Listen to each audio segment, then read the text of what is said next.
Hi, everybody. Welcome to the OFM Podcast, where metabolic health matters. And again, I'm your host, Peter Defty, the founder of this whole offshoot of optimizing your fat metabolism, which what we've seen happens is it yields optimal performance, but optimal health both in the long and short term. But today's guest we're going to take it down another rabbit hole and how metabolic health matters for mental health. And today's guest is Dr. William Sauve. Did I get that right? You sure did. Okay. Dr. William Sauve, who's an MD and a psychiatrist and with a really good broad background. And our story of how we came together comes out of his wife, Meg, signing up to be coached by us to not only run better, but get metabolically healthy. And yeah, I met Will at the JFK 50 miler and we started talking and kind of hit it off. And we're both a kind of guys who like to go down rabbit holes, shoot the breeze, and are curious about the world around us and curious about, these mechanisms that trigger things. So over the years, that curiosity has led Will to become more and more piqued about the impacts of this in terms of his profession, which is psychiatry. And for the audience, Will's one of those guys that rarely prescribes drugs. He's got other avenues, and we'll talk about that.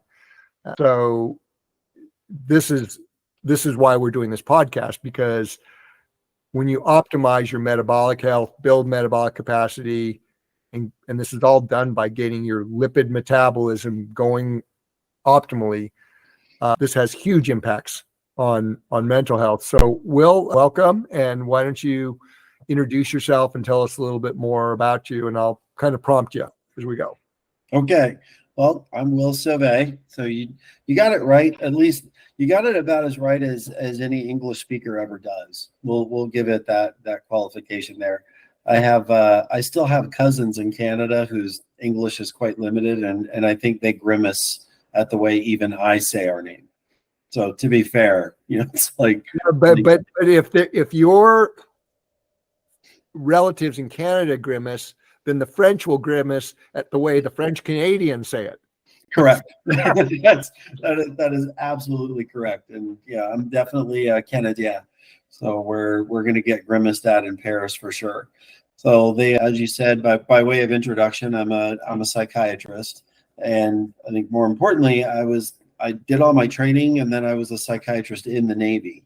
And the fun thing about that was that I went to the Department of Defense medical school, which a lot of people don't know about. So I didn't get a scholarship. I actually went to school in uniform, every single day for my medical school years. And then I did my residency at the Naval Medical Center in Bethesda, which was a combined program. And then I graduated from residency in 2004, which meant I went directly to combat. There was basically no other way that was going to go. So you were attached to a Marine unit? I was attached to the 7th Marine Regiment, which was a relatively new program at the time. So it was in a lot of ways, it was a fun adventure, because I went over to theater. I wasn't connected to a hospital. My commander was the regiment commander. I did not have any kind of medical people as my command. I answered directly to the regiment commander, and I was the psychiatrist for all the battalions and all the other cats and dogs under the regiment, and traveled around the theater. And to this day, I've just kind of laughed to myself that other psychiatrists graduate from residency and they do a fellowship in child psychiatry or addictions or whatever other subspecialty they want. And I was the lucky kid that I basically did my fellowship in war, because that's what I did for 2 years after I graduated from residency. And then this was in Iraq. This was in Iraq. Nice. So that just the luck of the draw. I never got pulled to go to Afghanistan, even though that was, absolutely raging at the time. But I was just attached to a regiment, and that regiment deployed twice, during my basically 2 years with that regiment. And then I went on to the Naval Medical Center San Diego, and I was deployed to Kuwait, which, like technically that was a deployment, but I mean, I probably got the best steak I've ever had at a wonderful Argentinian steakhouse in Kuwait City. So that on paper it was a deployment, but a totally different kind of experience. But and to a point psychologically, I remember during the first Gulf invasion, a friend of mine made the comment that the solution to the Middle East was to make everybody rich like Kuwait because they won't fight. That's funny, but I couldn't agree more. I mean, that's like people don't want to do war when they have nice things. And that's emblematic of here too, right? Yeah. And it's like, the Kuwaitis don't want to fight with anybody. It's like they got Starbucks and Johnny Rockets and wonderful steakhouses and Gucci. And the Avenues Mall in Kuwait City has I think it's a Bugatti dealership in the mall. So that it's just this like spectacular place. And then there was going to be Meg was so mad at me over this deployment year because I'm away from her for 9 months and I'm just sending her pictures of all this like fun stuff we're doing every day. And every time I'm like, would you prefer I was being shot at? She's like, no. And so we're back to having a good time. But all the officers for the hospital where we were deployed were, we were going to have like a little party or something, the officers mess and do something for morale. And my buddy and I were the ones tasked with like getting all the food. And we actually went to Dean and DeLuca in the Avenues Mall, which had opened like the day before. So we walk in there for their grand opening. And the manager was this South African guy. And he was so freaking happy that 2 active duty like Navy guys came to a store. And they had a cheese sommelier. So we actually had like this massive cheese tasting so that we could, choose the appropriate cheese plates for our little, officers mess do that we were having whilst on deployment. Yeah, and then came the charcuterie, right? Well, yeah, and then we went to the fish market and made a friend for life because we're like, we're trying to talk through an interpreter. And it's like, we need some fish. And the guy's kind of saying, well, we have fish. This is a fish market. It's like, no, you don't understand. We need fish for 50 people. And then he's like, my friend. We were the biggest guys on the block. Like they treated us like kings. It was just wonderful. Yeah. Well, so that was your experience. So you had 2 deployments to Iraq, 1 to Kuwait, and then you rotated back to San Diego. Correct. And then that is where, that's where I fell in love with the main thing that I do now, which is transcranial magnetic stimulation. So I trained to do it there. I was in charge in San Diego. I was in charge of the inpatient psychiatric unit, which was also kind of my thing. It's like if I wasn't out in the desert with the Marines, I like to be in the environment treating like very, very acutely ill people. That's the one thing I really don't like doing is sitting behind a desk. So I tend to avoid that at all costs. So I had the inpatient unit. I was also in charge of the electroconvulsive therapy program at Naval Medical Center San Diego.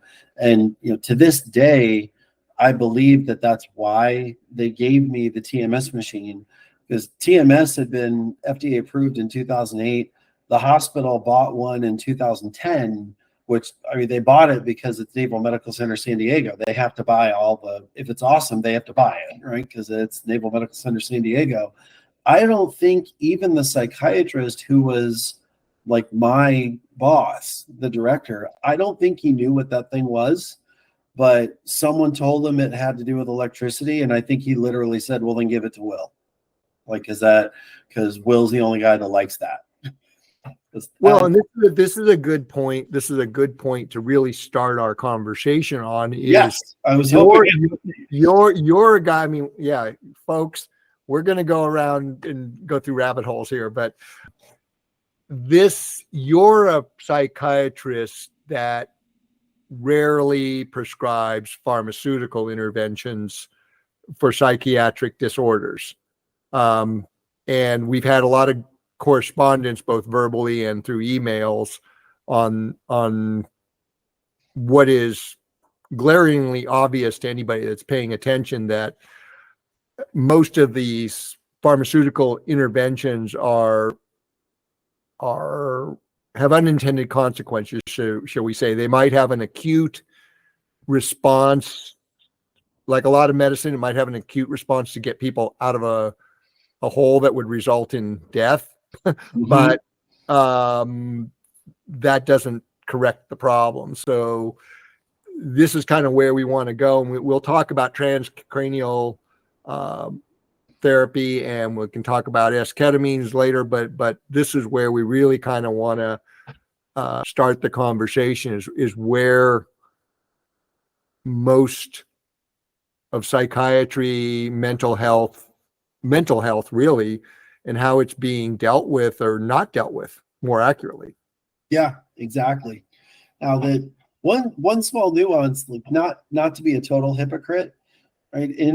Especially in my days of running the inpatient unit, like I prescribed some drugs, but the perspective there is that's when I would argue, to your point about acute problems, that's when you're using drugs for what they're for. The inpatient setting is where someone could get admitted to my unit acutely manic, just like in the movies, and I can come at them with both barrels of some, very serious medication, and they might sleep for 3 days, but when they wake up, they're not manic. Like that. That's the kind of thing. Now, that's where I would argue that when you use those medications, you use them extremely aggressively and for what they're for, and then you can make a big difference. But, right, and this is completely in alignment with what Dr. Kathy says about her work as a trauma surgeon and an ICU intensivist. It's like there's acute interventions that work to get you out of a hole. Yeah. And even the use of a statin drug in a myocardial infarction to get the inflammation down may be appropriate. And I'm like the biggest anti-statin guy there is, but I do realize there are applications for them in that acute situation, but the long-term consequences. So that alignment from what I'm seeing as a layperson who tries to keep an arm's length from the healthcare system, is that, as Kathy says, these interventions are literally life-saving in terms of that acute response, but long-term, they don't address the root cause. Well, long-term don't address the root cause. And then even worse than that, like one of the problems you have in American psychiatry, if we're not in an inpatient setting, right? And that's, mania and acute psychosis are what you would call a psychiatric emergency. That's the kind of situation where if someone is, 21 years old, a first psychotic break, and they are severely psychotic, that person is losing brain right in front of you. Like if every hour that patient is allowed to stay in that state, their brain is dying. Like that's the perspective that I tried to teach my residents when they're in the inpatient setting. So then, if you're going to solve that emergency with an intervention that is pretty freaking toxic, but in the moment, we stop the brain from dying more, you may have just bought that person 5 good years of life, on the end by stopping that deteriorating process. But the vast majority of the patients that aren't in the inpatient setting, the vast majority of people that come to me now with, chronic depression is going to be my main bread and butter. Well, they're taking antidepressants. Not only do all antidepressant drugs that are currently FDA approved in the United States, all of them only really work about a third of the time. Like that's a famous 2006 study called STAR-D. Literally, they all work about a third of the time, maybe 35% if you're lucky. And that's when it comes to antidepressant pills, that's literally as good as it gets. And then I have patients that come to me that have been taking these pills that didn't work for them at all, and they've been taking them for 20 years. So they're taking a pill that isn't really helping, or if it helped at all, they went from being severely depressed and suicidal to being 20% less depressed and maybe not suicidal. And that's as good as it's ever gotten for them to have like chronic, SSRIs and SNRIs and all the other, antidepressant drugs, and maybe even augmenting with antipsychotic drugs that have a risk for causing metabolic syndrome, and so on and so on and so on. And they're not even close to better. The best you can say about them is that they're less bad. And that's kind of the frustrating thing that we're in, I think, with the state of psychiatric care. Right. And some of these medications can also, in the setting with certain people, they can backfire. And I've certainly seen this where it actually has the opposite of the intended effect. Well, it's the opposite of the intended effect, and even worse than that. So there's a big warning, right, on all of the antidepressant medications that they might actually induce suicidal thoughts.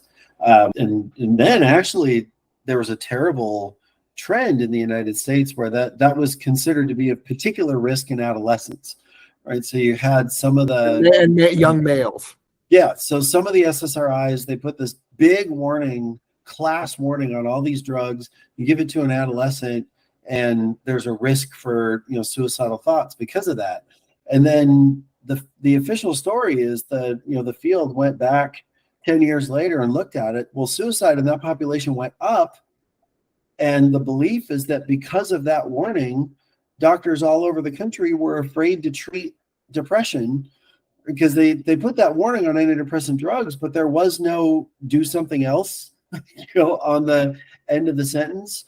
So we now have reason to believe that legions of adolescents in the United States for about a decade just weren't treated for depression at all. And that because people were afraid to use the drugs because of the warning that it could cause suicide.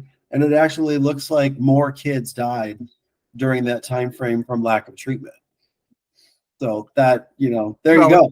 And there you go, to a point, lack of treatment, whether it's the SSRI or therapy or, changes. And this gives us a good segue into, how significant metabolic health is for mental health. Huge. Well, and I think it's getting a lot worse. Right. As the metabolic health deteriorates, I mean, on a cellular, I look at things on a cellular level as a biologist, and it's like I say, glucose glycolysis is your fight or flight fuel, triggers stress, cortisol, all the things that would put one into an anxious or depressed mood because you're going up and down on that blood sugar roller coaster. And, it's like beta oxidation. If your cells are primed for beta oxidation, it's like, you eat a big steak, somebody kind of comes at you about something. It's like, yeah, who cares? Yeah, I'm all full of steak right now. It's like, nobody can really get me down in that moment. They're within the last 36 hours, I learned kind of a new little fact. Oh, cool. That is now I don't get upset, but if I did, this would upset me because it's like the implications for what I'm doing. She deserves a shout out. Are you familiar with Dr. Georgia Ede? Absolutely. So yeah, she's got the diagnosis diet, and she's really big on talking about the toxins in plants that trigger psychological manifestations. Yeah. So she recorded not very long ago kind of a big updated lecture and for CME. So I listened to the whole thing so I could get the credit. And one of the factoids that she dropped in there had to do with elevated insulin. And I believe it was insulin, and it might have also been related to inflammation. Obviously, I got to go back and listen to it again to get it exactly right. But the end result was a pathological stimulation, potentiation of glutamate. So she was really talking about the GABA to glutamate balance, which Okay, so this is important that you kind of break it down, the whole GABA and glutamine, and what does that mean in terms of how it manifests itself psychologically with in the real world, so we can all understand it. Yes. And the grossly oversimplified answer, so that we don't get way too pedantic, is GABA, right? Gamma aminobutyric acid, right? GABA is the brake pedal, right? If anything, I mean, it's a little bit more complicated than that, but Yeah. GABA is what turns things down. Alcohol basically kind of does a lot of what GABA does. Benzodiazepines, Valium, Ativan, Xanax, they do a lot of what GABA does. So that tends to turn things down. And then glutamate is the gas pedal, right? So those are now all the cool kids in psychiatry are kind of putting those two things together, that GABA's like this and glutamate's like that. Where it comes in for me is that glutamate also has a lot to do with neuroplasticity, right? So it's the arousal, but it's also the learning and the potentiation, and we can get neurogenesis and neuroplasticity out of this. Now, Dr. Eads' point was that these hyperinsulinemia, the inflammation, and it's really kind of overstimulating glutamate, and the GABA is being left behind. And the concern, and I absolutely, completely believe that we're seeing this in real life, it's putting the brain in kind of a constant arousal, constant anxiety, fight or flight, all those things. And I think it is kind of a good characterization of the fact that I don't think I know a single 24-year-old who doesn't seem to have anxiety. I mean, they talk about it. All the young people that work around me right now, if anyone talks about not having anxiety, they seem to feel that's odd. They're the outlier. They find that interesting. Like, what do you mean no anxiety? For them, it's just, do I have a little anxiety or a lot of anxiety? But the reason why I found this information so upsetting is that S-ketamine that I've taken on, as the kind of FDA-approved version of ketamine treatment for depression, well, the whole mechanism of action of that drug, hypothetically, is predicated on disinhibition of glutamate. It's neuroplasticity. So the idea is that you block that NMDA, N-methyl D-aspartate receptor, which disinhibits glutamate action, which brings about all of this kind of wonderful arousal and neuroplasticity, and yada yada yada yada, depression gone. And it works well, and it's great. But suddenly I'm thinking, like, if I have a person with metabolic syndrome and hyperinsulinemia and the depression and the anxiety that is starting to look inevitable to me if they have metabolic syndrome and hyperinsulinemia, and then I give them S-ketamine, am I just throwing gas on a fire? if they're already hyperglutamatergic because of all of this inflammation and hyperinsulinemia. And that could be S-ketamine could be a misdiagnosis, because you're missing that, and all of a sudden you have this push on the glutamine, and then when the crash comes, it could be devastating. Well, that, or I'm even wondering, clinically speaking, that this is the upsetting part, is I'm trying to think about how I'm going to do this in my practice. But clinically speaking, it might actually become mandatory to solve metabolic syndrome before we could start S-ketamine. And maybe try to explain that to my patient that way, right? Like, right now the house is on fire and S-ketamine is the gas. Now we put out the fire and we only have a fire in the fireplace. Gas is a real good idea, but I got to get the house fire out first. And then what's interesting is whether or not I'll be able to make a depressed and anxious person understand that, because that's its own challenge, to try to have that conversation with someone who's in a lot of distress. Yeah. This poses, I've got a lot of, my brain is, the glutamine's, the gas pedal's down, because all these questions now are coming up in my head on the mechanism. But yeah, let's talk a little bit about this, because just even the basic level, what you're talking about, insulin, I've got this, when I put my tinfoil hat on, I'm almost this is the conspiracy theorist in me, but in a standard panel, there's two basic tests that are never ordered unless you specify and fight for them. Mm-hmm. And that is fasting insulin and 25 hydroxyvitamin D. Yep. With a standard panel, standard lipid panel, and a fasting insulin and a 25 hydroxyvitamin D, my understanding, or at least my perspective on this, is you can make a very basic but solid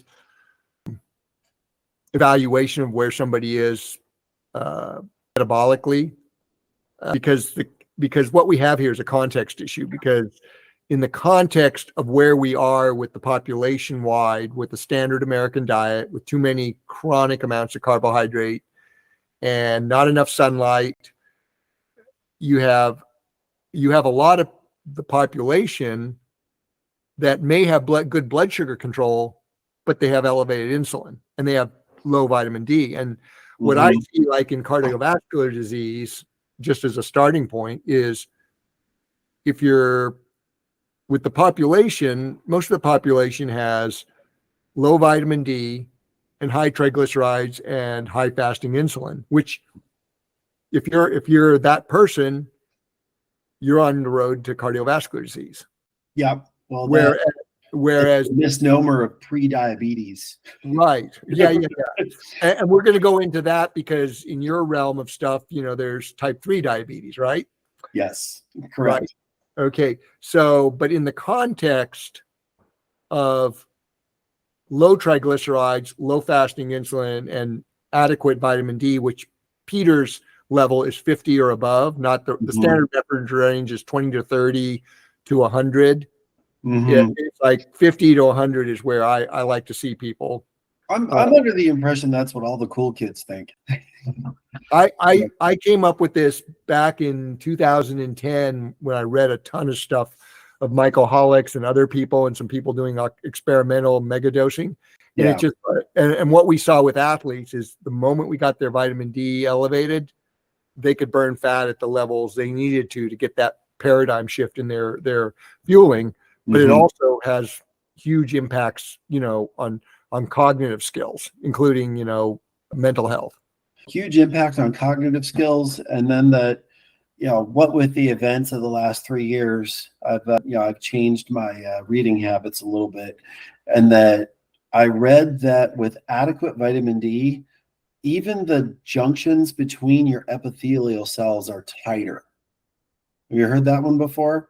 No. So you are less likely to get any kind of infection through your skin just by having adequate vitamin D. You actually get a more optimal epithelium that protects you better. Oh, that's so cool.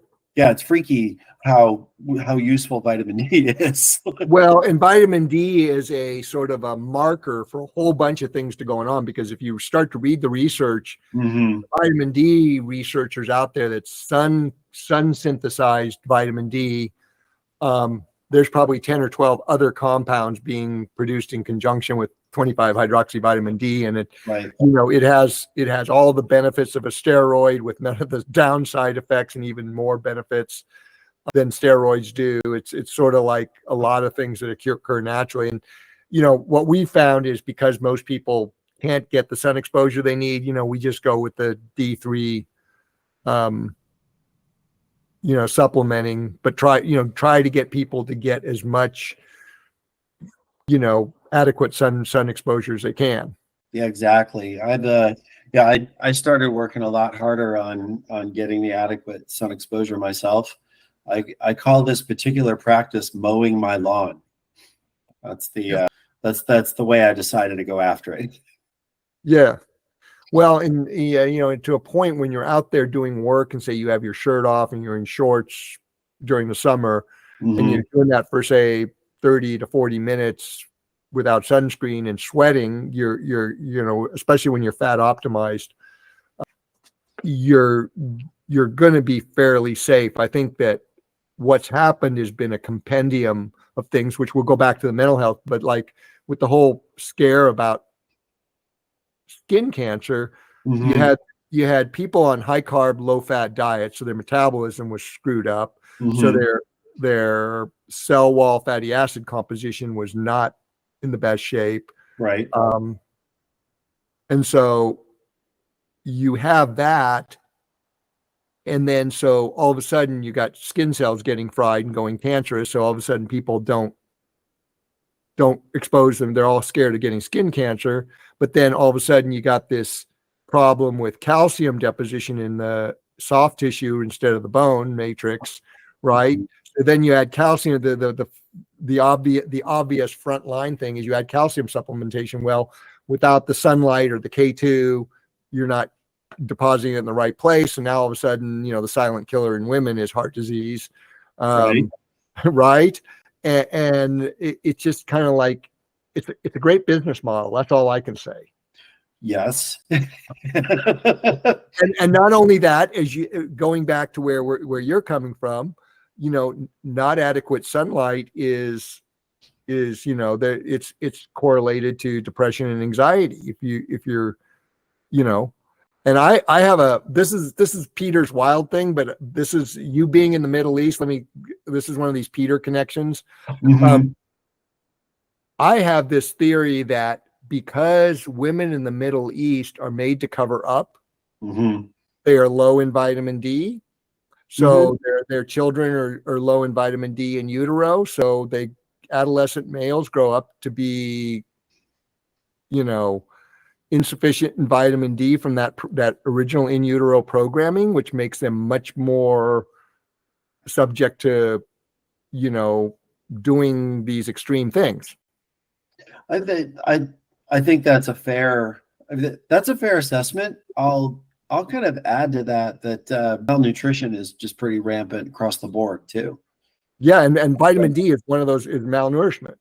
So one of the things, well, malnourishment, and then they, out in in the Al Anbar province of Iraq, where I was, everybody that's from there is just little, right? We just kind of have the remarkably small individuals, and that so small. A little bit of an ugly way to think about things, but science is science.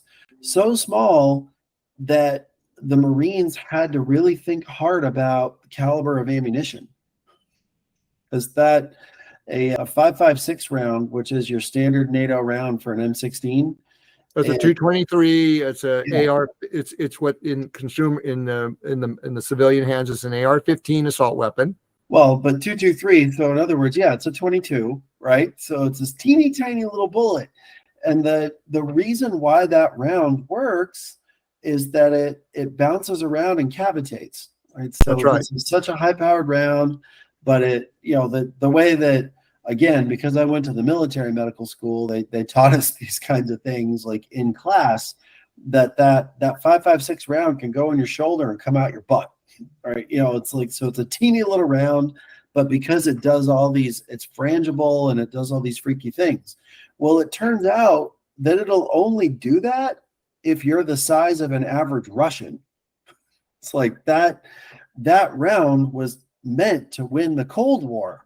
It's like it was literally designed to do a better job against armor and to do what it does when it happens to be being used against like 200-pound, 6-foot-ish, kind of individuals.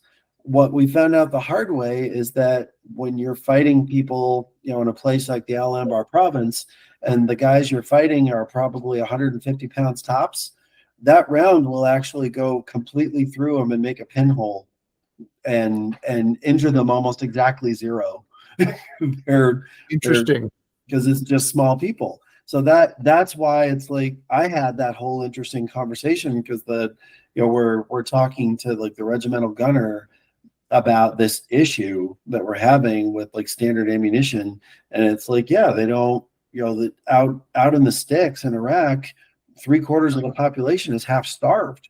It's kind of a problem of inadequate food in the first place, and then what food they get is not particularly nutritionally rich. And then I completely agree, like your thoughts about vitamin D are a good one, but it's yeah, it came up with a really, really interesting, almost ironic consequence, like what that meant tactically. That's really interesting, because that must be a spectrum, because the 223 actually works very good as a varmint caliber too, for like prairie dogs and squirrels. So the really small stuff, it just blasts them. Exactly. Yeah, you put that thing in the rightish place, and it's very humane because Yeah. you're just kind of going to obliterate your target. But yeah, So yeah, the exact wrong sized human, and it's almost useless right. unless you got them in the exact right place, right? Yeah, you don't have enough mass there to start the cavitation. Mm-hmm. It's in and out before it knows it's supposed to tumble around. Mm-hmm. That's exactly right. Right. Well, we're getting off topic here, so let's kind of roll back into, how the foundational metabolic health. I think we're on a good one with the vitamin D as one aspect, but nutrition, exercise, stimulation, recovery, and then how that works for mental health. When you were talking about people and giving them acute medications, I was thinking, when you have somebody like that, you're ending up with this what we term as a downward cascade effect, right? Where all of a sudden things are set in motion, and it's an accelerating train wreck. It is, and then the thing that I wanted to kind of make special note of today, like as it kind of pertains to OFM and the training approach and the nutritional approach, and then now my concerns about what happens when I add S-ketamine onto that program. I really wanted to bring up that perspective that I'm going to say 90% of my patients have metabolic syndrome. Right. So people come to me, they're severely depressed. Now, the selection bias for me is that they're coming to me for transcranial magnetic stimulation, or they're coming to me for S-ketamine, both of which are FDA approved for treatment-resistant depression. So my selection bias is all of my patients are probably 30% or more severe, above and beyond what is maybe a typical psychiatrist practice when people are coming in for. Well, the truth of the matter is probably 80% plus of the population diagnosed with MDD never makes it out of their primary care doctor's office. So then the way more severe end up in front of a psychiatrist, and then even more severe end up in front of me. But then, okay, so you're what you're saying is you're a big believer in what you're doing with transcranial stimulation therapy, and when appropriate, as ketamines, but 99 probably 0.5% of the people that arrive at you have already been through the conventional route, which is going to destroy their metabolism as well, and they probably didn't start out with great metabolism to begin with. Well, depending on their age too, right? Yeah. So average people that come to me for TMS are about 50 and change. That's been sort of a stable metric. So the average person that comes to me is usually 50 or so.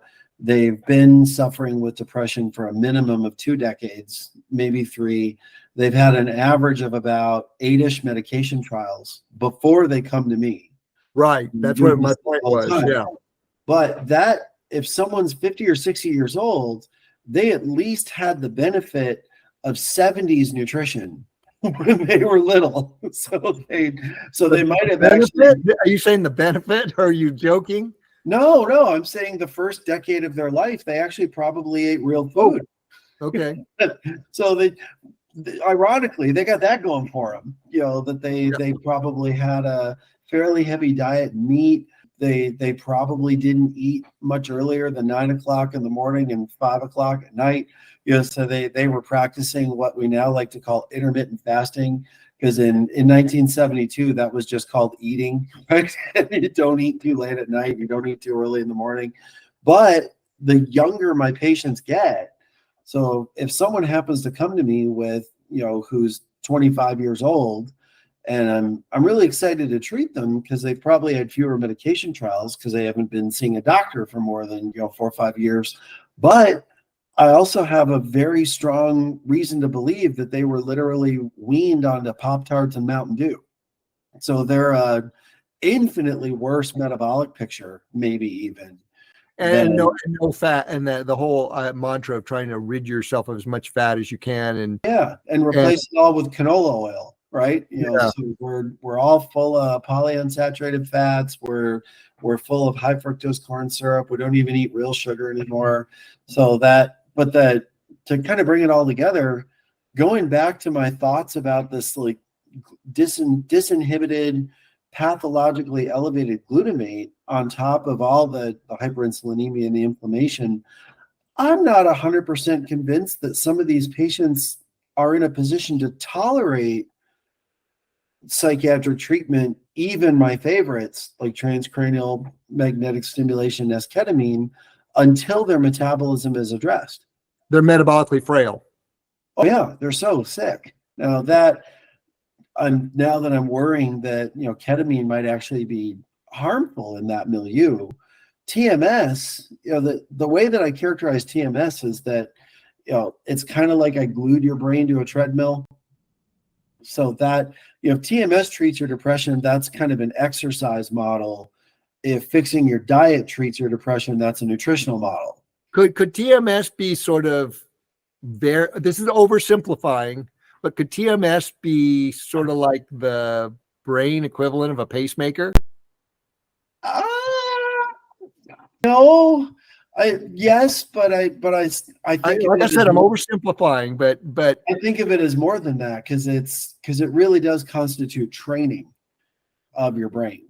So when I'm using TMS to stimulate the brain, and for the oversimplified version of what that is, right? I'm electrically stimulating neurons, but I can use a magnetic field to do it, which is infinitely more polite than drilling holes and sticking wires in there. So people really appreciate the magnetic part of the stimulation. But I stimulate, for depression, we stimulate the left dorsolateral prefrontal cortex. That is the FDA cleared anatomic target since 2008. And nothing has really changed in 15 years. So we're stimulating LDL PFC, and we stimulate those neurons enough to make them depolarize, right? That's key. Right. And you do it at 10 hertz or 18 hertz, depending on device, depending on protocol, but you do it at what's considered a high frequency. And after a sufficient number of pulses at that, suprapolarization intensity and that frequency, that part of the brain will be more active for hours after that. All right. So I can stimulate your brain with about 3,000 pulses. That'll take about 20-ish minutes. You won't feel a thing, by the way. Right? There's no sensation of electricity. I have multiple patients that are very disappointed by that fact. They came to the office hoping for a show, and there isn't one. And I got TV bolted to the wall so people don't get too bored. While they're getting their 20 minutes of stimulation. But the early studies with TMS show that the oxygen utilization is higher in that area of stimulation for up to hours after one treatment before it settles back down to baseline activity. But the important thing is that we do that every day, 5 days a week, to the tune of about 30 sessions. So that's why I kind of argue it's training as opposed to pacemaking. The added activation, the antidepressant effect is attributed to that. But the more important thing is by the end of 3,000 pulses per treatment and 30 sessions of that, I've lit up that whole circuit, the frontoparietal network, 90,000 times. So it is exquisitely unlikely, or it's very, very, very, very likely, sorry about the mix-up, that it's really growing that way, right? That's how long-term potentiation works. So we should be literally making that circuit stronger, not just more active. And that's why I think it's actually doing both. It's setting the brain electron firing in the right direction as a pacemaker would, but then it's training the brain to upregulate that so it's not necessary. Right. You shouldn't need the pacing anymore. And that 1 year follow-up data, right? That's to my knowledge, that to this day, that's all that's been published was like 1 year follow-up. But one acute treatment with TMS, so this like 6-ish weeks of treatment for about 30 treatments, and 250 and change subjects that got well, 2/3 of them are still fine after a year. So that is, that suggests exactly that you can use that treatment, you can stimulate that circuit 90,000 times, and the people that get better, those benefits will tend to be retained, for months and months and months and months, if not indefinitely. And then the problem that you're in is that at least 50% of the time, depression is recurrent. So you're going to have another episode no matter what anybody does necessarily.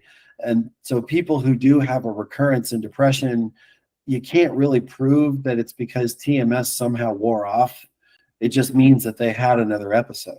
Well, but this goes back to what you were just saying about the oxygen consumption. I mean, this is something key to optimize fat metabolism because, one of the limiting factors for muscle ATP production is oxygen for fat, fat oxidation, right? It takes twice the oxygen per ATP versus glycolytic pathways. Yes. Right. So let's talk about this. And this is why one of the things we see is the reduction in inflammation, like getting the glucose down, getting the insulin down, getting the stomach and gut right, so you don't have all these foreign proteins having to charge up your immune system and create more inflammation. That that has huge impacts. Like that's a foundational thing to what your intervention is trying to accomplish, is get the oxygen consumption, the metabolic pathways in the brain cells to work better, because the brain, now why don't you explain to me, but my understanding is brain cells aren't really good at beta oxidation. They're not super mitochondrial rich. They work much better on ketones and glucose than free fatty acids, yet brain cells are lipid rich structures. Right. Well, they're built right, that some people, when they're purposely trying to be provocative, basically say your brain is made of fat and cholesterol. Right. So eat your eggs because your brain is made of fat and cholesterol. And you need the choline, which we'll talk about. Yes. But so highly important to the structure, but absolutely and actually my understanding is the fatty acids don't really cross the blood-brain barrier. So the neurons don't really have a way of getting access to just straight up, fatty acid to use for fuel, but they can get glucose and they can get ketones. And then I've read some papers where it is suggested, because what we don't know pales into what compared, what we know pales in comparison to what we don't know. But I have read some papers where it suggested beta ox does occur in brain cells, but not very well. Yeah, just not well, and not to any great degree. Right. Just like anything with your brain and nervous system, it's just because, and plus, blood flow is another critical issue, is, because the brain is such an externally energy thirsty organ. Well, an energy thirsty, and then there's a certain percentage of energetic activity in the brain that is mandatory glucose, right? So you can never get glucose utilization in the brain to zero, but that people are, well, not a lot of my colleagues apparently have read this, but some folks are starting to finally figure out that glucose and ketones is an ideal fuel mixture for the brain. I've said this for years. It's, they say a lot of people are talking about ketones as an alternative source. I think it's not only alternative, but it's probably the preferred source. Agree. Like the preferred source in terms of cleanliness, right? It's like that. Cleanliness, but going back to what you're talking about, the oxygen stimulation, you have to have the oxygen to do it. Yeah, that's exactly right. And that, now that I live out on a farm, I'm always thinking about fuel mixture, right? So that's kind of the way that I like to think about that now too. Like my chainsaw, uses some gas, but it uses some oil and oxygen, and the mixture needs to be right, in order for that engine to run ideally, right? The engine never wants any one of those things. It wants the right mixture. And you don't want it to be too rich. You don't want it to be too lean. It's got to be just right so that I can get my work done. Now we're talking about chainsaws. Well, I mean, brains, chainsaws, what's the difference? Well, I'm going to go off topic here, but it reminds me of one of those little New Yorker cartoons, those little black and white sketches in New Yorker that I saw like 3 or 4 decades ago. Yeah. And it was like a cocktail party, and it was on a patio and stuff, and says, yeah, the men are outside talking about chainsaws and the women are inside talking about orgasms. And what's the difference? Priority. You bring up a point that I know we really wanted to get to today, because it was kind of the purpose of having this conversation. The metabolic need of the brain is so high, and this is something that like TMS has made me think about a lot more. When the two big areas where metabolic health is fitting into mental health have to do with the insulin resistance / hyperinsulinemia, as well as the actual literal health of the mitochondria, right? And that, that's all there in Dr. Palmer's latest book and his lectures, and a few other people have talked about that. But this notion that, like, number one, if you're insulin resistant, hyperinsulinemic, your brain just can't get fuel, and that's what the whole type 3 diabetes thing is about, right? Right. And it also sets up before it manifests itself as type 3 diabetes. If the brain can't get fuel, it's going to sense fight or flight. Well, it's going to sense fight or flight, and it's going to actually shut things down. That's you're dead on, because to stay alive. Right. And this is in alignment with Dr. Naviau, another French name I can't pronounce. Dr. Naviau out of UC San Diego. He's got this hypothesis called the cell danger response. And that's exactly the first step, is turn the metabolism down, go into protective modality. And of course, that would start with the brain cells. Mm-hmm. Yeah, it absolutely starts with the brain cells. And here's what's interesting about that. And it's another one that obviously I'm a weirdo, because I can't get my colleagues to be interested in this. This is one of those ones where everybody starts looking at me like I just threw up on myself. But that's why you're talking to me, because we're both curious, and we'll have these conversations. That's why I treasure your friendship, because you don't get that weird look on your face. About a third, maybe a quarter of all of my TMS patients over the years complain of being extremely tired after a treatment. And by after a treatment, I mean they get one 3,000 pulse treatment and they get up out of that chair and feel, tired, groggy. I've even heard of, this never happened to my patients in clinic, but I've heard of people actually getting up out of the chair slurring. Like they're actually a little and kind of goofy and need a minute to kind of get over it before they feel they can walk out. And then, I got interested in that. Every TMS doc in the country knows this is a thing. I ask around at the TMS Society, and everyone kind of says, yeah, maybe about a quarter to a third of patients. They'll tell you they feel really tired afterwards. Everybody else, they get up out of the chair, they profess to feel literally the same as they did when they sat down. And when the treatment's working, the benefits manifest maybe around 3-ish weeks, is going to be typical. But the subset of people, they feel dramatically tired and maybe even a little bit impaired post-treatment. And then one day, I got really curious, because I was in the room with someone who was telling me about it, in the moment. And so I was asking him, do you feel like you can't drive? And he said, no, I can drive. It's like, do you feel like you need a nap? And he said, not really. Like that's not what I mean by tired.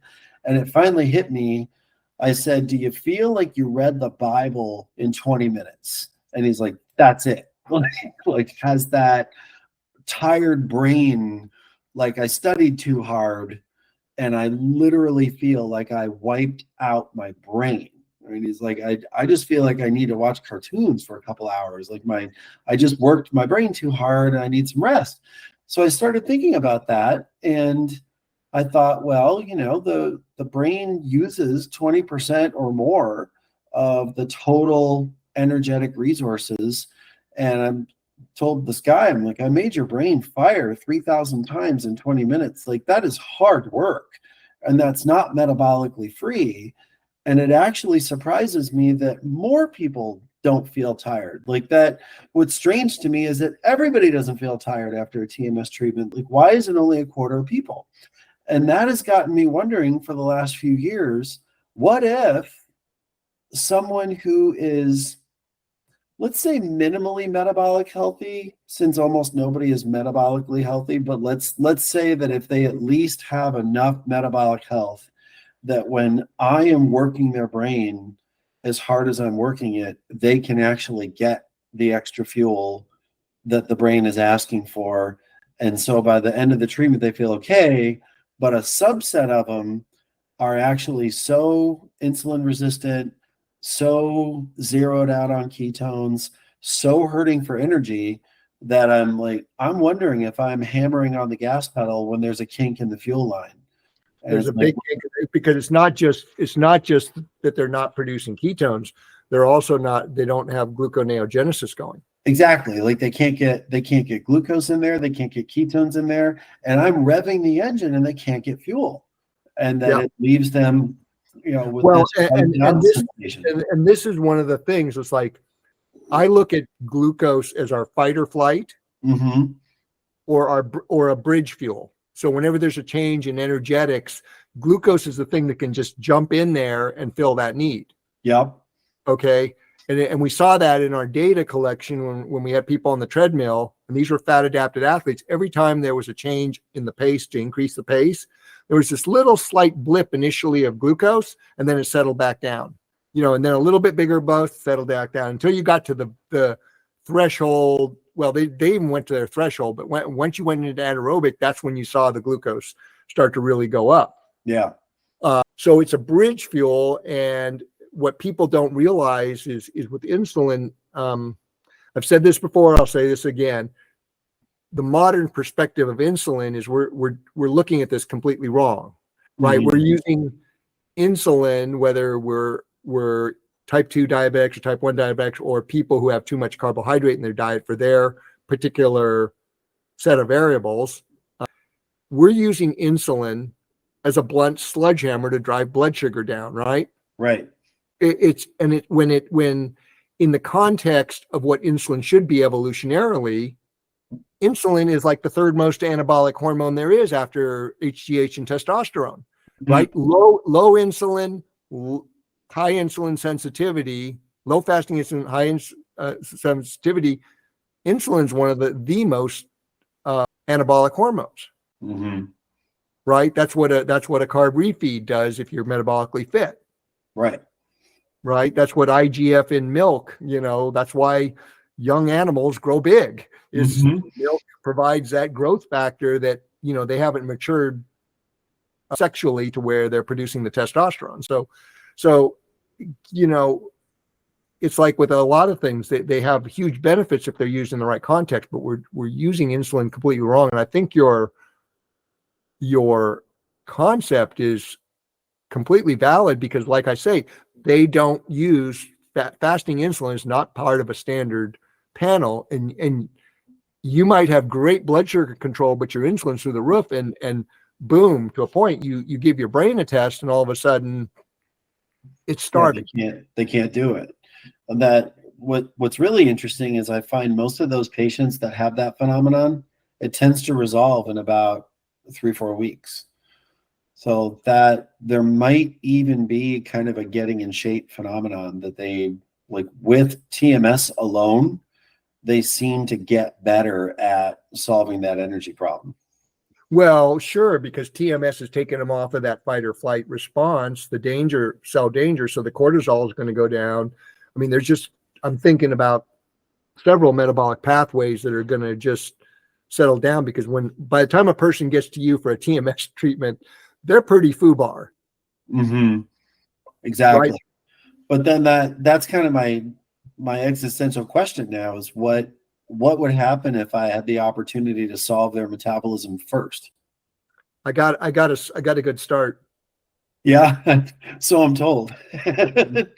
But that's I know all about. Let's do this. Let's do this. I'll send you a case of Vespa and have them take it 45 minutes before their treatment. Interesting. It's not a dietary supplement. You might find. No, you're right. That's like medically speaking, that's a really easy intervention because it's not, we're not going to run into Nuremberg laws or anything like that. It's classified as a food by the FDA. Right. So it's either going to help or do nothing, but there really isn't a lot of, there's no downside. Well, yeah, there's no downside. And it's sort of like what you're describing with TMS. We have to tell athletes what you're going to notice is what you don't notice. Mm-hmm. Because you don't have the ups and downs in energy. You don't have the GI issues. You recover faster and you feel like you just had a good day. Mm-hmm. Right? Because it's working with your metabolism. So you don't have that rush like when you take a gel when your blood sugar's low, or you take some caffeine or some other God knows what stimulant, right? But Mm-hmm. you don't have to crash either when you don't afterwards. It just kind of keeps you rock steady.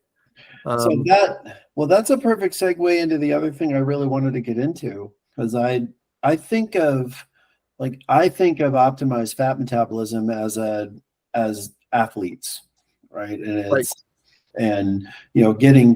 getting from good to great, getting to what is optimized as opposed to what most people think is maybe healthy and isn't really healthy. But how do I best think of that in like my patients that are so severely ill? And I also wonder, is there a difference between the acute intervention, versus the maintenance intervention when I have someone like that who's so sick to begin with? I think, let's put it this way, and this is a good way to frame it with your patients. Mm-hmm. Okay, because you witnessed firsthand what this did for Meg's performance, right? Yeah, she broke all her records. I know, and she just kept going till she said, okay, I've done that. I'm going to move on to other things, but that lifestyle has continued. Mm-hmm. Right? It's self-reinforcing. Now, with your people, the way to frame it is, okay, this is used by a lot of ultra endurance athletes and we're seeing that they don't break down, but whether anybody realizes it or not, we're all entered for that ultra endurance event called life. True. Right. And it's like, how do you want, if somebody's coming to see you, they want to get better. Mm-hmm. And so, you have a tool and an intervention to get them out of the hole, but they need to work on those foundational things, which is the metabolic health side of things. Yeah. And then that, the segue from that into kind of what we were chit-chatting about before you'd hit the record button. This is really hard to quantify, but when we can get these people well metabolically, I think oftentimes the next thing that happens is they start having ideas about, what they want to do with their life. It's like we were talking. Yeah, exactly. Is all of a sudden the priority shifts of this focus on an acute situation that's got them frozen to seeing, like you say, the neuroplasticity opens up and you can start to dream, imagine, and be curious. Yeah. Stop living in fear. Yes. Right? That's been a very interesting phenomenon that I don't know how to study, but I just don't believe it's possible to take a quarter of a red pill. That's the way I've been thinking about this notion that, my life is different, in ways that people might not have expected. I felt pretty good and happy before, so it's not like a massive paradigm change for me. But people fix their nutrition, they fix their metabolism, And I think the more common phenomenon is that you see many other seemingly unrelated things changing in terms of, priorities, what people think and how they feel about what matters and what doesn't. But my explanation of that for the last few years is that it's like, well, because a red pill is a red pill, you got to take the whole pill. So once you have your red pill about what constitutes good food and a metabolism that works right, it's like, well, the veil's been ripped from your eyes, man. You're going to see everything else for what it is too. There's just kind of no way around that. Right. And like I've seen, the people who commit 100%, we get 100% results. Mm-hmm. Right? It's because it's problem solving. The people who have 1 foot in, 1 foot out, and they're kind of holding on to that old paradigm, sometimes we're lucky and they start to experience it, and then they pull that other foot out of that old paradigm. But sometimes that, like you say, taking part of the pill creates its own conundrum that prevents you from experiencing, because, the mind's a very powerful thing. If it wants to believe this isn't working, it will. Correct. Right. Yeah, it's amazing. Yeah. Yeah. So it's an interesting conundrum, but like you say, you got to get them on that path. And to a point, I think it's important for us to establish, and you can corroborate this, but the problem I see is like you and Meg living your life, the athletes I'm working with. This is what normal healthy should be, except that we're considered outliers, freaks. Like you're considered, like you say, your way of thinking within your own community of psychiatrists is an outlier. Yeah, exactly. Right? And so we've dumbed down we're addicts to convenience. And so, but the irony of that is what got us to that convenience was our brains and our brain's ability to use it and problem solve and meet challenges. Mm-hmm. Right. But yet the convenience is making us lazy mentally. And that, of course, that mental laziness also leads to metabolic laziness. And so what we see here is like I said, we're dealing with what people think is healthy is actually a sick state evolutionarily. Mm-hmm. It's like Dr. Navial in his latest correspondence with me says, it's like the Serengeti. If you're not moving, you're dead. Exactly. Right? Exactly. Right. We were talking about how a sedentary lifestyle signals senescence to the cells. Yes. Well, and that was the analogy you used. If you're not moving, you're not signaling that adaptive response to continually get stronger, fitter, robust. You're on that downslope, that sliding downslope where your cells get weaker and weaker. And this is where, the whole thing with building metabolic capacity is so crucial, right? Well, it's so crucial, and it's such an important part of life. That's a nice example of something that I'm still struggling to get across to a lot of my patients when we start talking about exercise. It's like I think all of my patients need to be about 99% focused on nutrition before they can really even think very hard about exercise, because they're too sick for that. Like we're not ready to start doing that. But then what's missing from their lives, I think I've told you this before. Never, ever, ever in my life do I believe I've experienced what people call runner's high. Like I don't know what the heck they mean by endorphins. I'm a rower, and as far as I know, the discomfort just goes up until I die. It's like there is no like breakthrough where I suddenly feel like I got a massive rush of some kind of endogenous opiate. But what does happen to me when things are going perfectly, and I had a really, really, really wonderful time with my beloved kettlebell about 2 days ago and had this experience. When everything is moving, as you pointed to, and all systems are go. And obviously, my metabolism is working well, or things wouldn't be going so well. And I'm strong on the bell and everything is perfect. And I really start to believe that every cell in my body is starting to sing. And I actually caught myself laughing a little bit. Like that ends up being the result of that. Like not a high, not an opiate euphoria, but just this absolute feeling that I'm doing what I'm meant to do. And it right. feels, And you got all your cells all aligned to work synergistically with each other. and the symphony is perfect. Right? Yeah. It's like I say, think of your body as a symphony orchestra and you're the conductor, and you don't actually play those things, your cells do, but you can do little things to get everything aligned to where it makes beautiful music, or in the case of most people out there, the music's not quite right? There's some tweaking to do. Right. But to validate, the point about the Serengeti, that's what being alive is. Yep. Right. So it's not like, right, if you're not moving, you're dying, because living is the symphony. Like that's and it's not happiness, it's joy. Right. Yeah. Well, and this is what you're describing to me, because like I think running sucks.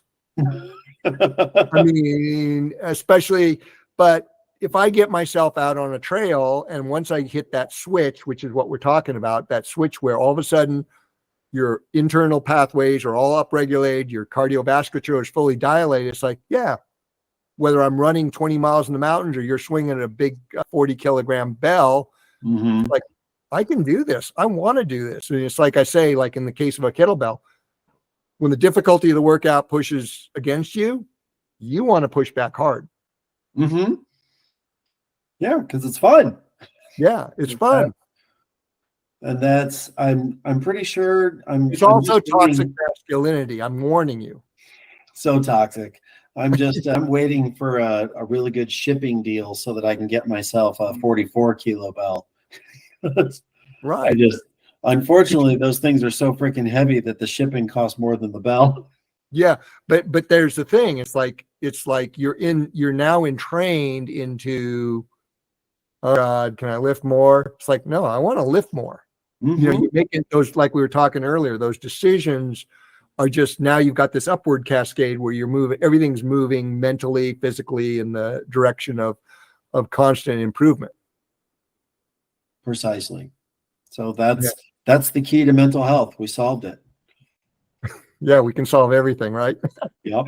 So let's talk a little bit about dementia and what's in a lot of research circles it's being called type 3 diabetes, although that's a non-technical, non-validated term, but it's kind of like what a lot of researchers are now thinking of Alzheimer's, dementia.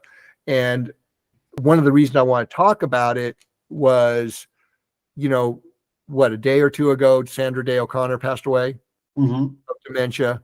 And her husband also, when she retired from the bench, it was because her husband had started into that thing. And he also passed away several years ago, I think more than a decade ago, of Alzheimer's. Right. And I see this a lot, just, like I said, I'm not a scientist, there's no study, but I see this a lot in couples.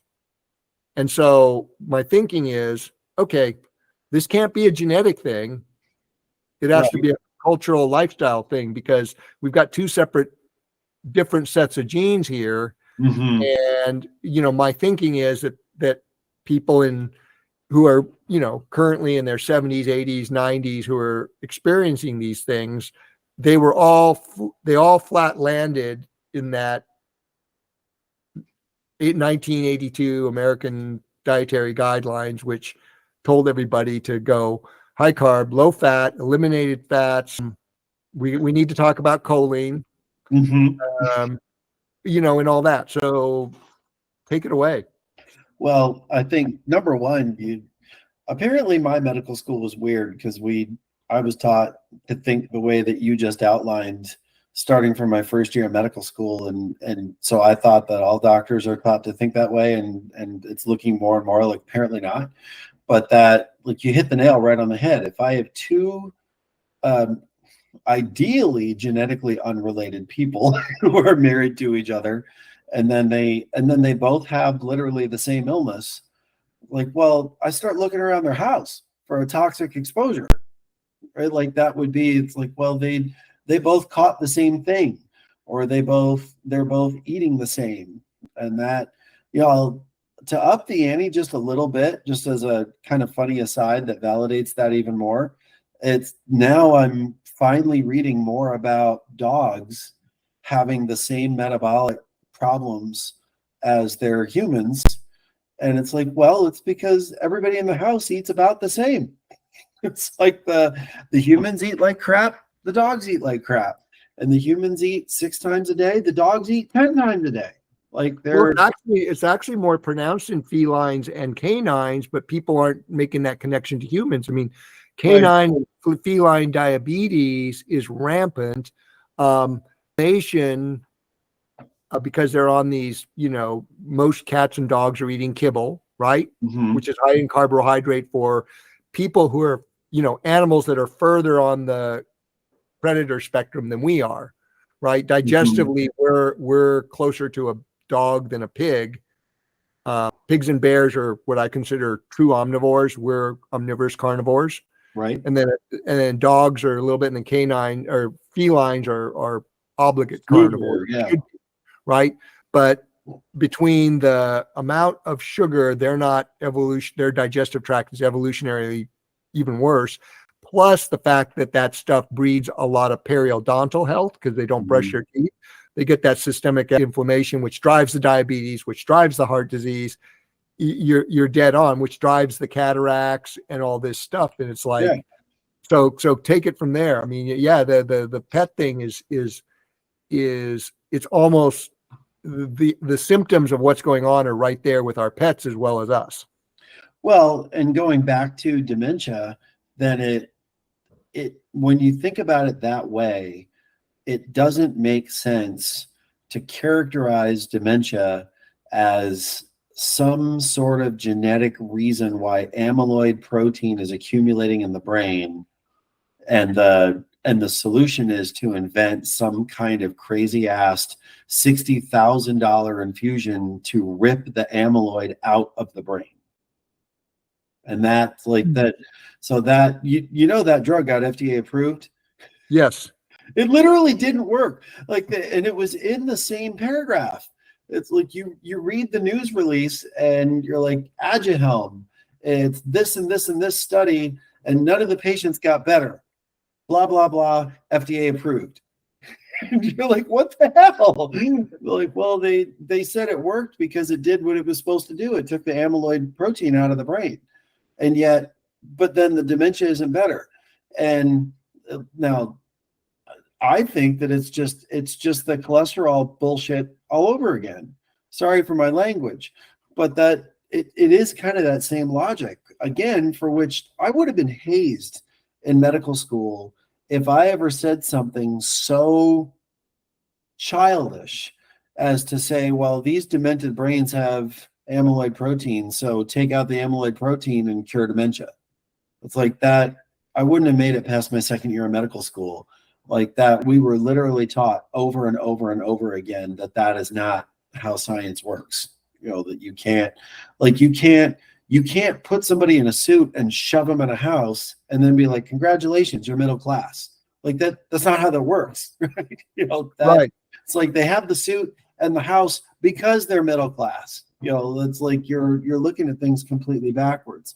So right then and there, it's like this years and years that the entire pharmaceutical industry is obsessed with the amyloid proteins and how to get them out of there. And I think, like, how could they have ever thought that was actually the pathology that we were going after?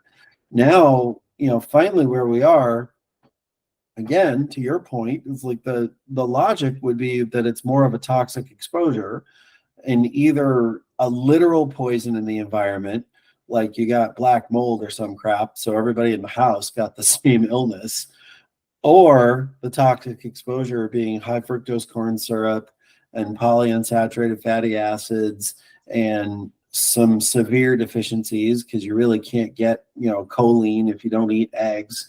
So we're going to have like growing problems, with this cognitive impairment. Now, the fly in the ointment is that there's more than one kind of dementia. So we can have vascular dementia, frontotemporal dementia, Lewy body dementia, and they're not all going to be the same thing. But it is extremely exciting that, there was a Japanese paper a couple of years ago that infusing ketones IV and their dementia patients got considerably better within 24 hours. So that was a really, really interesting piece of information, that if you could just get some energy into that brain, the lights come on right in front of you. It was my favorite kind of study, because they did it with clock drawing. So you could see, we had patient number 4 try to draw a clock on Tuesday, and it's unintelligible. And then they infused beta hydroxybutyrate, just a literal venous infusion. And on Wednesday, this poor guy can actually draw a clock. It was that dramatic with maybe 30 people. So and let me just interject, because there was something earlier when we were talking about ketones and glucose being interchangeable fuels, and that possibly ketones are the preferred fuel for just basal brain and nervous system function. And I don't know if you're aware of this, but there was an experiment done, and it wasn't like something that was published. And this was well before IRBs were invented. You couldn't get an IRB, but they took, I can't remember who it was, but they took a couple, 4 people. They infused them with insulin, but at the same time they were giving them ketones. And they took their blood sugar down to 28. Yeah. And these patients had they were sedentary, but they had no idea that their blood sugar was 28. They never felt like they were hypoglycemic or anything like that. Right? They tolerate it beautifully. Right. And they weren't in ketoacidosis, right? Because all of a sudden those ketones were not, it wasn't oversupply. It was being consumed by brain cells. Right.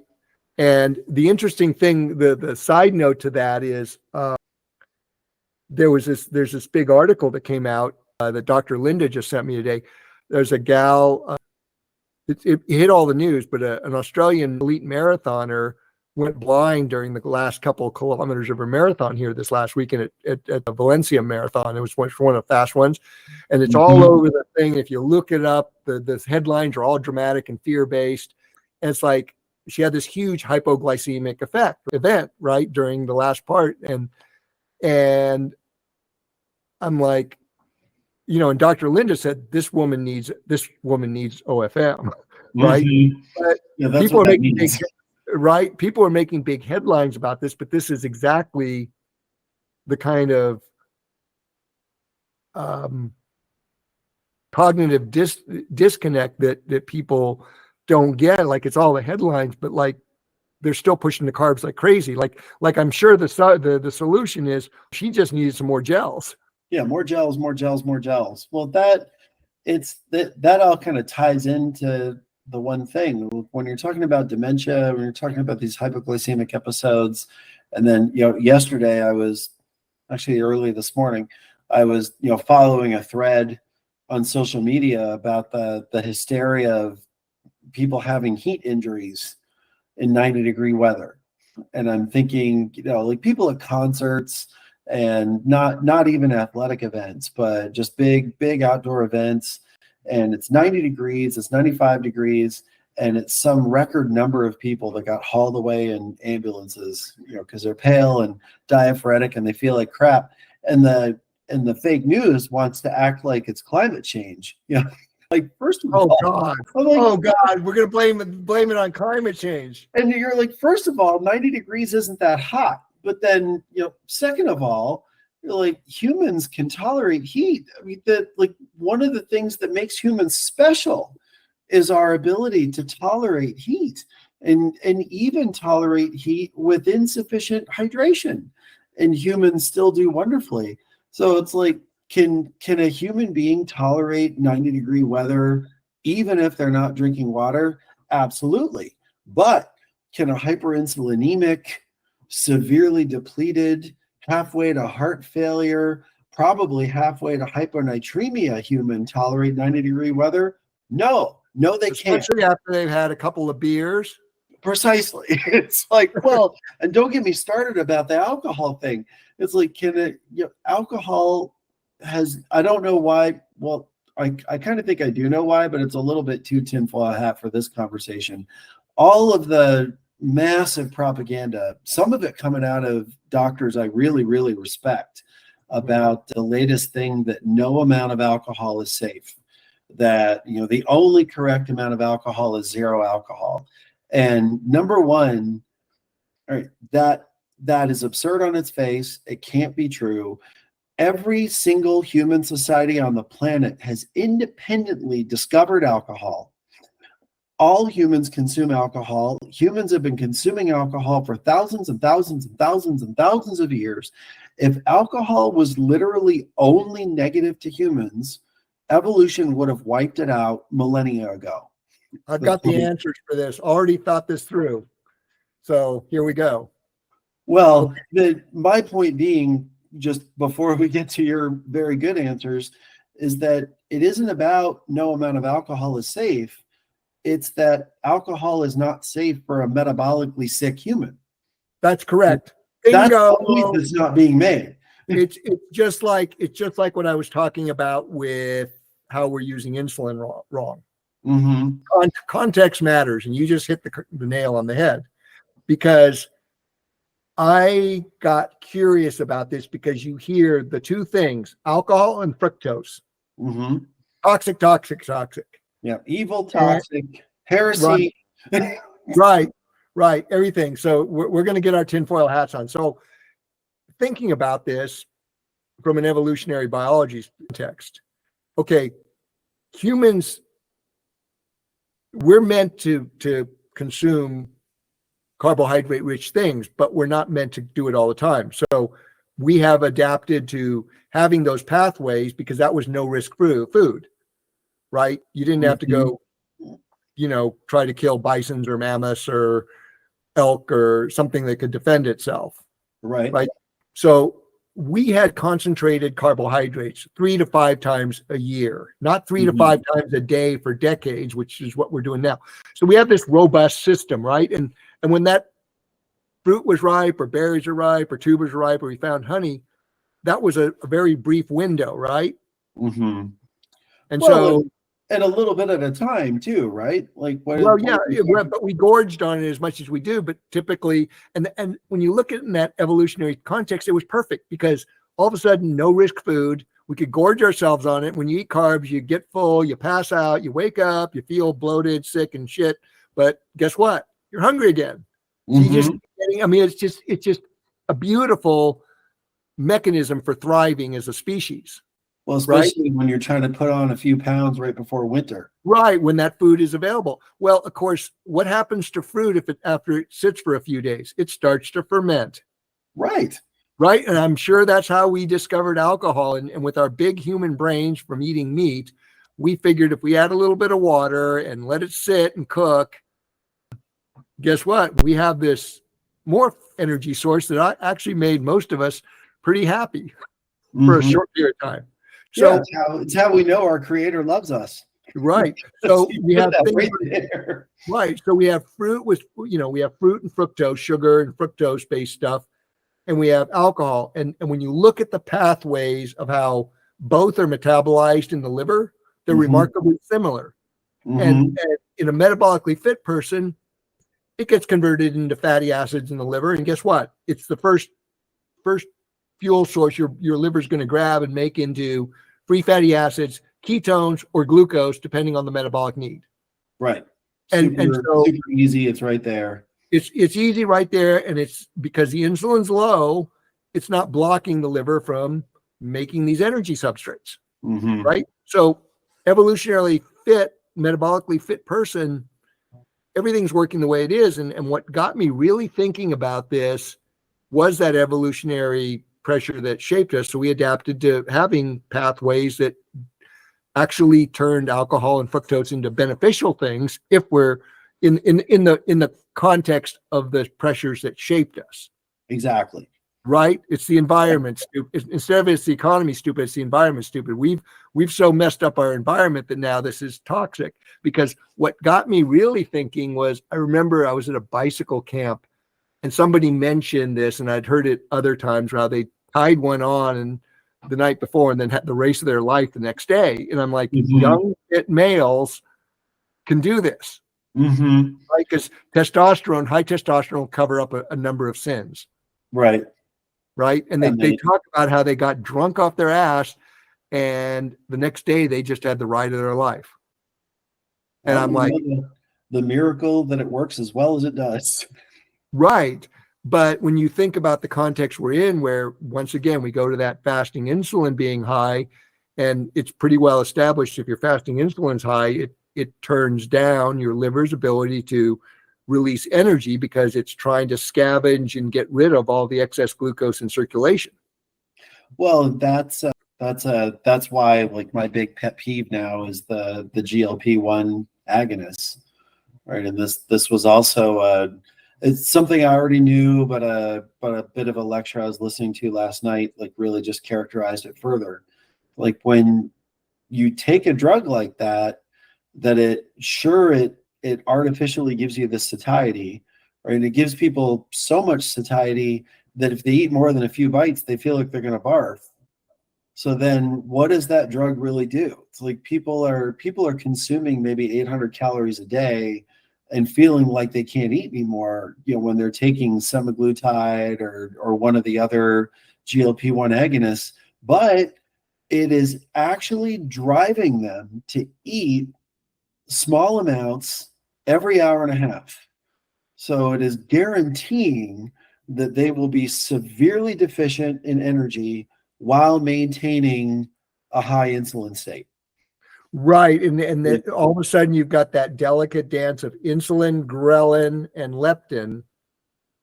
Because that's the thing about snacking, is it just totally upsets that balance to where you overeat or you overconsume.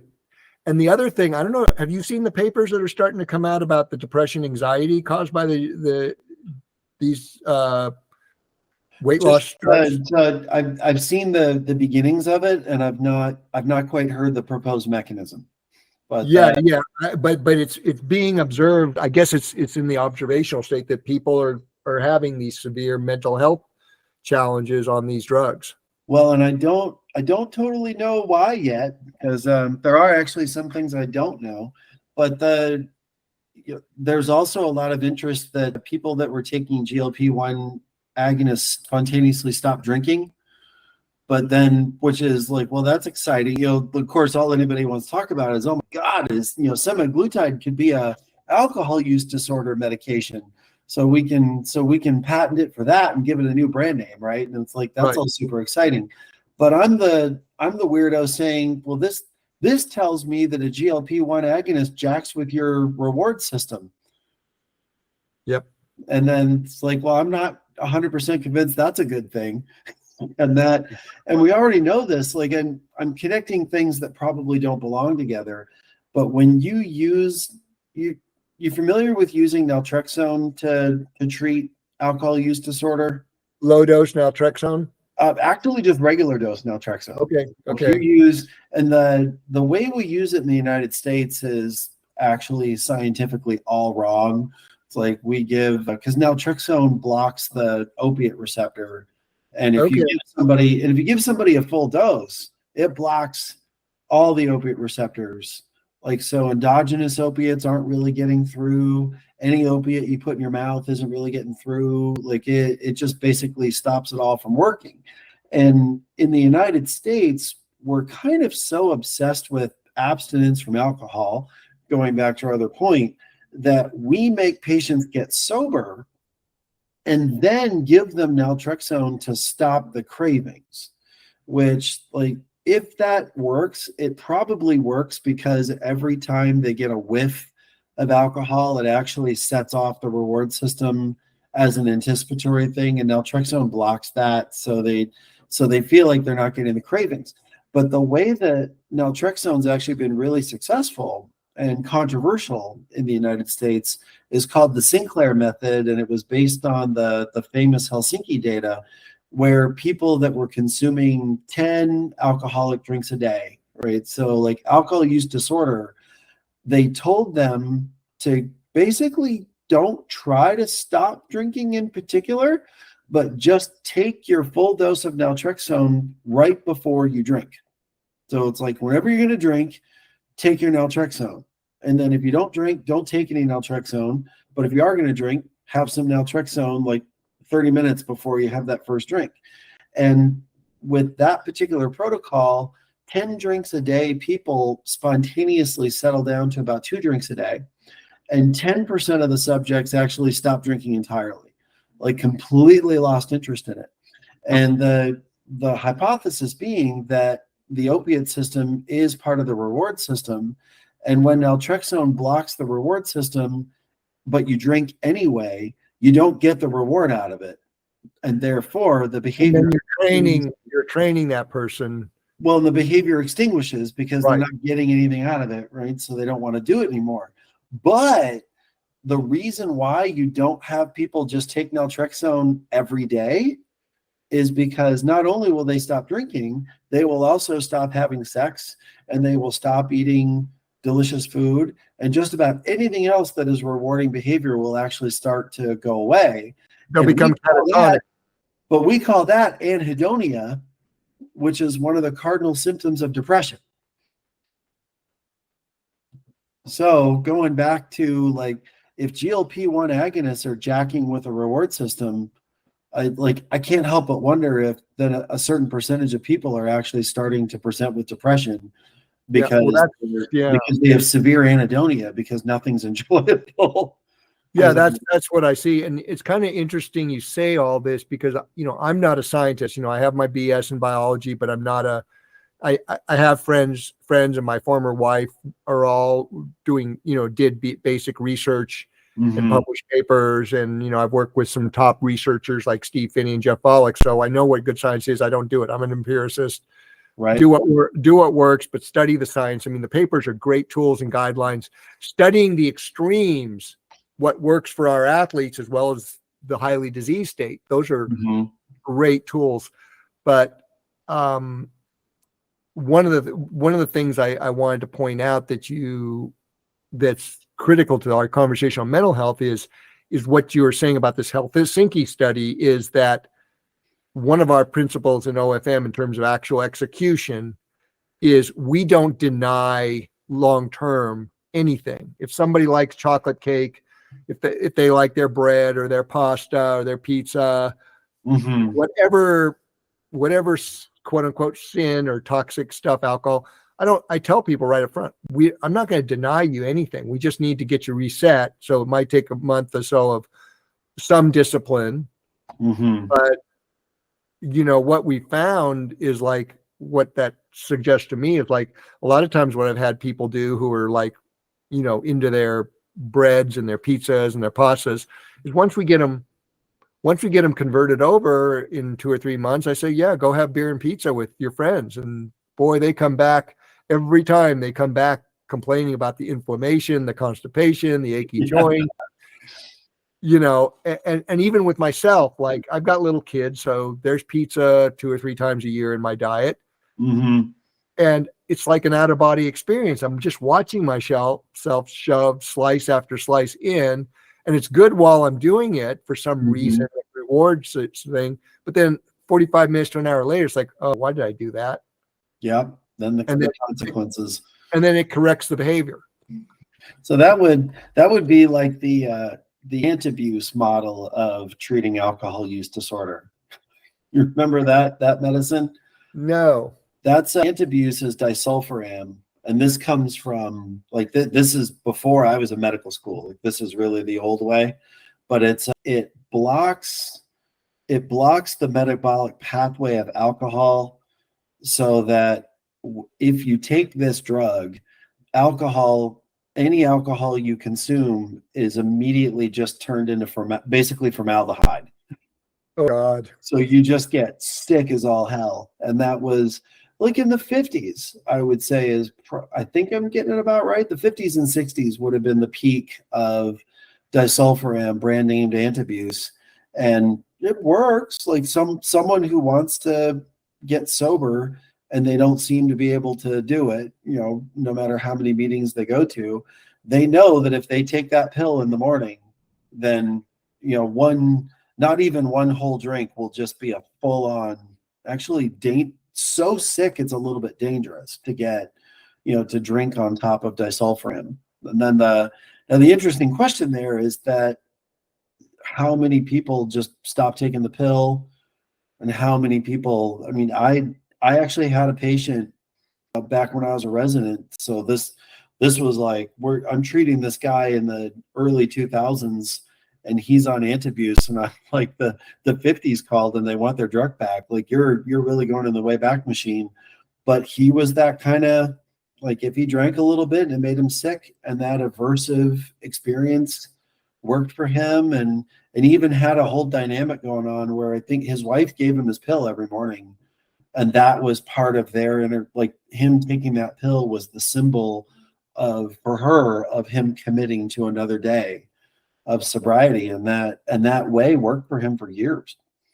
Wow. I don't, because I'm half Asian, I wound up with that Asian gene that does not have the alcohol dehydrogenase. Yeah. Drinking for me is only marginally enjoyable on certain occasions. Yeah.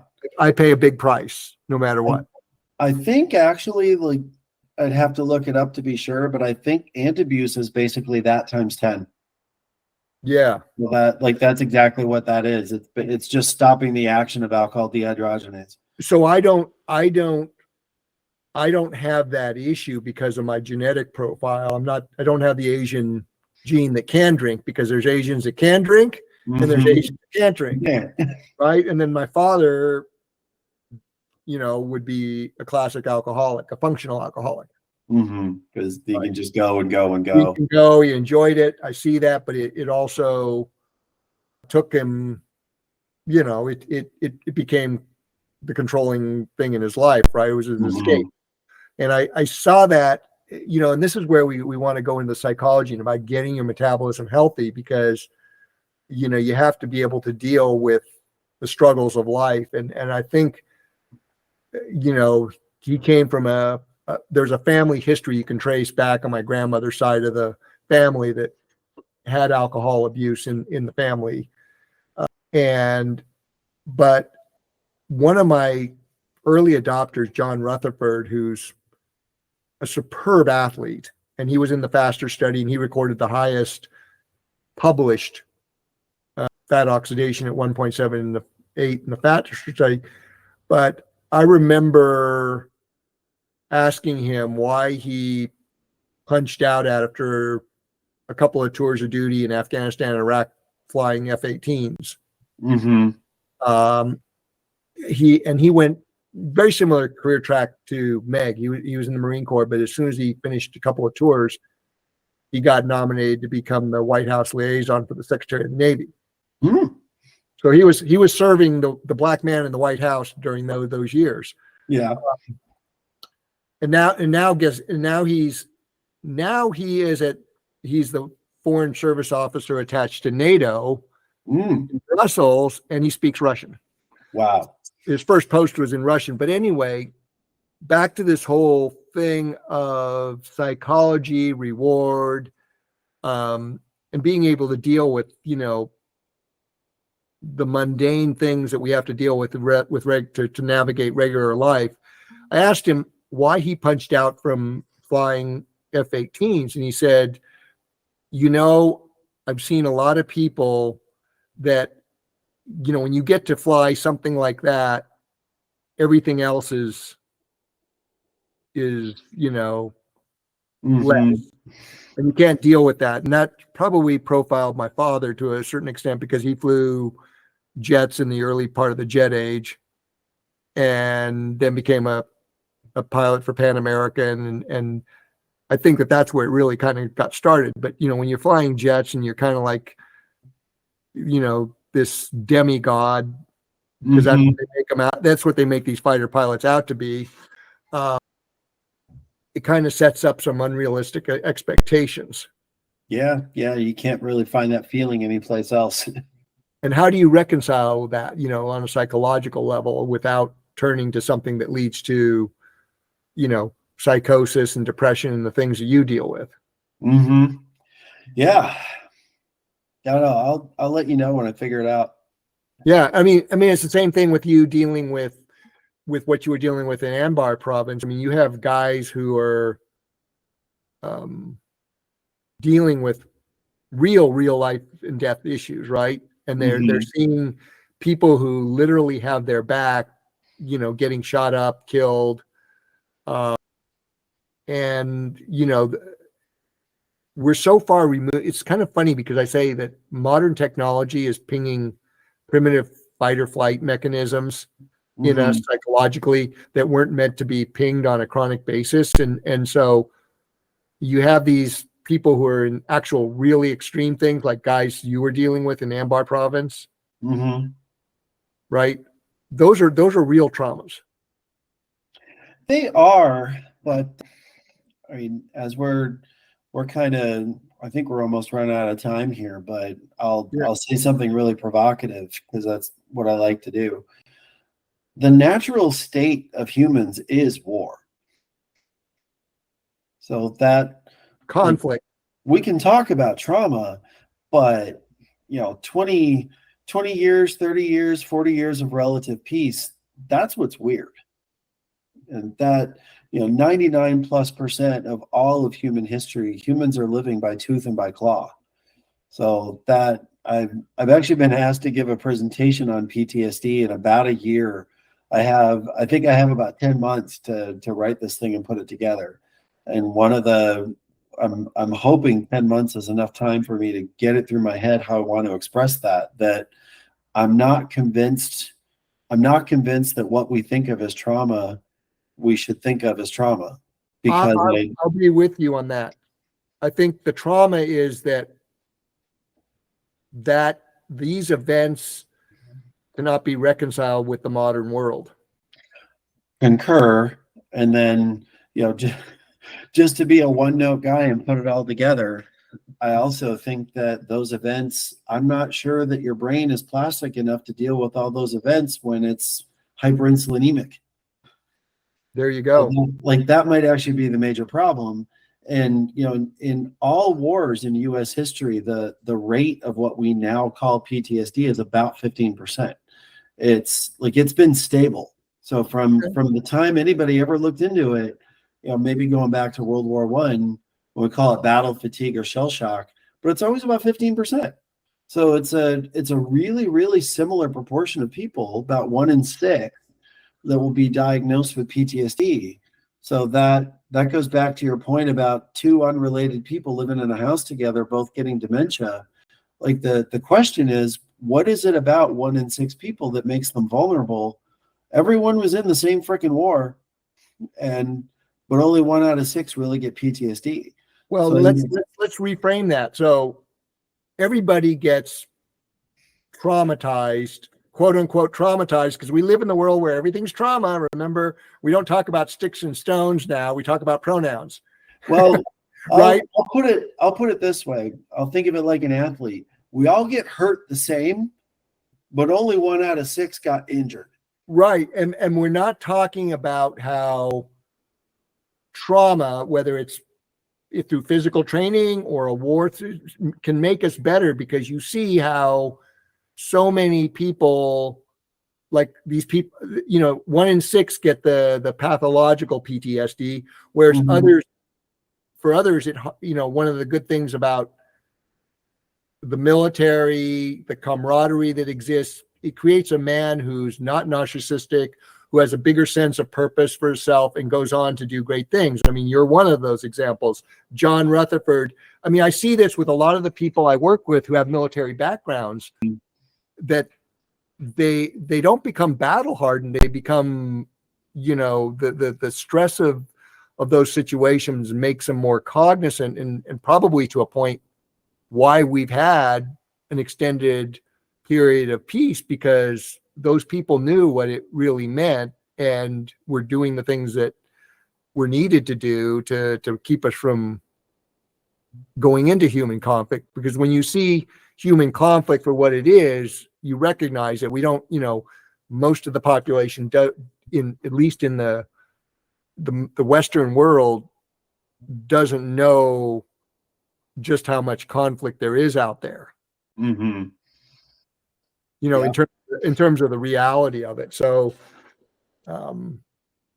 but they also, and that's the thing, it's like people look at what they can see in front of them and they draw their conclusions on that, but so much happens on an unseen level. And this is why we're having this conversation. It's like that unseen level is that underlying metabolism and its impact on our mental, emotional health. Yeah. Yep. Anything you'd like to add to that? No, I think we're good. I have a lot of hope for this pirate ship you're building. Yeah, well, I think that we're gonna, thanks to people like you, we're gonna have it go. And it's like, it's been really amazing, our conversations. I look forward to more and bringing in more collaborators, because this conversation really has me thinking about all the other pieces. And like I said, Dr. Navio's cell danger response, and then how that applies to brain function, right? Mm-hmm. And what you're doing. So cool. Well, thanks a lot, Will, for your time on this, and thanks for being on our medical advisory committee. And let's start putting things in action. I was flattered to be asked, man. I'm excited.